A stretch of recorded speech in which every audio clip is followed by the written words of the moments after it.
warahmatullahi wabarakatuh. Hai semuanya, perkenalkan nama saya Dita Aprianti. Saya dari Prodi D3 Gizi, mahasiswa Poltek Kemenkes Bengkulu.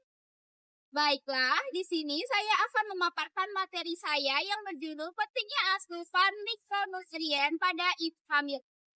Jangan dulu di-skip ya video saya. Ayo simak video saya. Pentingnya asupan mikronutrien pada ibu hamil. Mengapa sih mikronutrien itu penting? Mikronutrien berperan penting dalam tubuh untuk mendukung fungsi vital, menjaga kesehatan, dan mencegah penyakit, terutama pada ibu hamil. Pada masa kehamilan, kebutuhan mikronutrien meningkat karena mereka membantu perkembangan janin. Asam folat dan zat besi penting untuk pembentukan sel darah, sistem saraf, dan mencegah cacat lahir. Yang kedua, pembentukan tulang dan gigi. Kalsium dan vitamin D mendukung perkembangan tulang janin dan menjaga kesehatan tulang ibu. Yang ketiga, fungsi kekebalan tubuh. Zinc, vitamin C, dan vitamin D membantu meningkatkan daya tahan tubuh ibu hamil terhadap infeksi. Yang terakhir, perkembangan otak janin. DHA, asam lemak omega 3, dan yodium penting untuk perkembangan otak dan sistem saraf janin. Mikronutrien memiliki dampak yang signifikan terhadap kesehatan ibu hamil dan perkembangan janin. Kebutuhan akan vitamin dan mineral tertentu meningkat selama kehamilan untuk mendukung kesehatan ibu, serta pertumbuhan dan perkembangan janin. Berikut adalah beberapa peran penting mikronutrien dalam kehamilan. Yang pertama itu ada asam folat, vitamin B9, zat besi, kalsium, vitamin D, yodium, zinc, seng, asam lemak omega 3, DHA, dan vitamin A. Adapun definisi mikronutrien, yaitu yang pertama mikronutrien. Mikronutrien adalah vitamin dan mineral yang dibutuhkan tubuh dalam jumlah kecil untuk mendukung fungsi penting seperti metabolisme, pertumbuhan, dan kesehatan sel.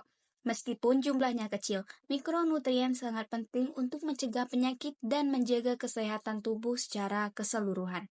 Yang kedua, perbedaan mikronutrien dan makronutrien. Mikronutrien adalah nutrisi berupa vitamin dan mineral yang dibutuhkan tubuh dalam jumlah kecil untuk fungsi metabolisme dan kesehatan. Sementara itu, makronutrien terdiri dari karbohidrat, protein, dan lemak yang dibutuhkan dalam jumlah besar sebagai sumber energi dan pembentuk jaringan tubuh. Adapun manfaat mikronutrien untuk ibu hamil.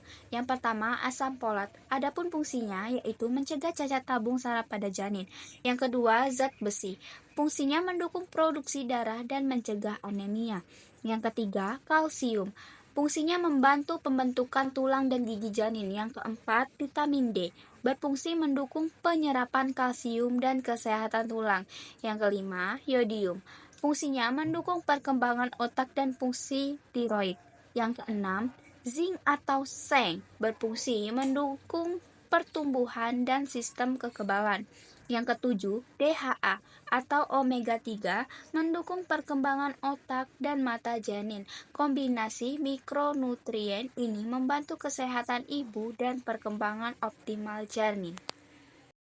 Adapun resiko kekurangan mikronutrien pada ibu hamil itu, yaitu cacat lahir pada janin, resiko kelahiran prematur, resiko aminia pada ibu, gangguan perkembangan otak dan fisik pada bayi.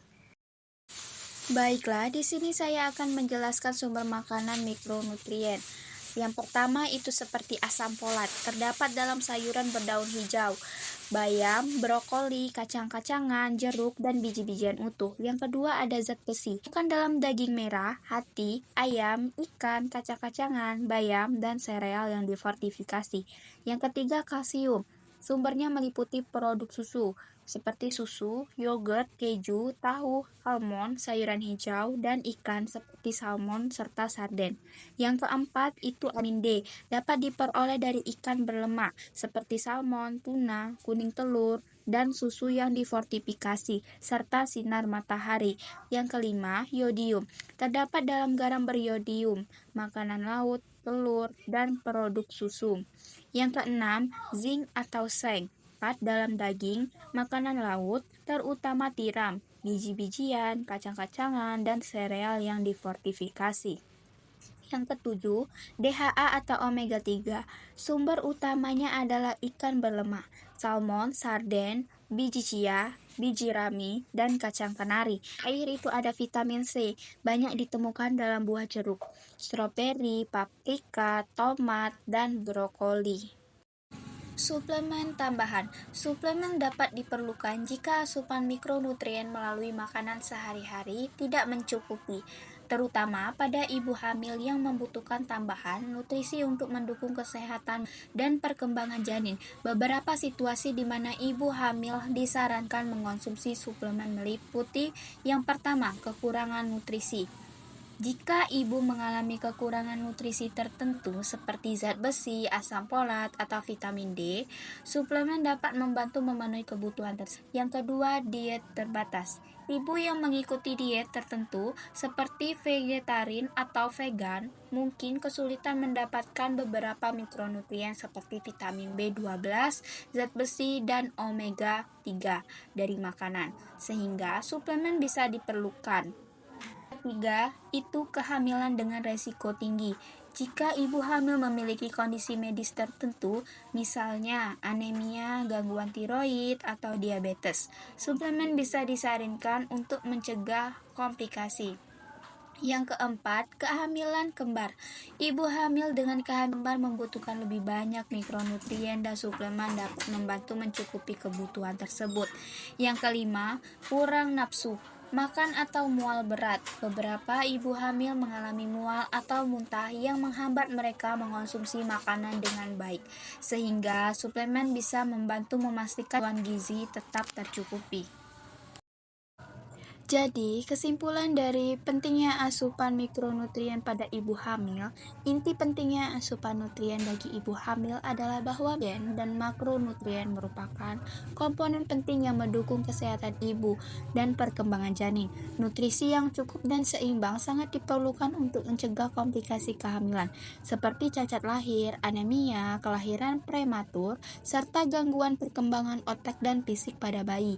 Oleh itu, sangat penting bagi ibu hamil untuk memperhatikan asupan makanan dan, jika diperlukan, mengonsumsi suplemen yang direkomendasikan oleh tenaga medis untuk memastikan kebutuhan gizi tercukupi selama kehamilan. Nah, jadi bagaimana menurut kalian? Sangat penting juga mikronutrien pada ibu hamil itu. Baiklah, itu materi dari saya. Saya akhiri. Wassalamualaikum warahmatullahi wabarakatuh. Bye-bye.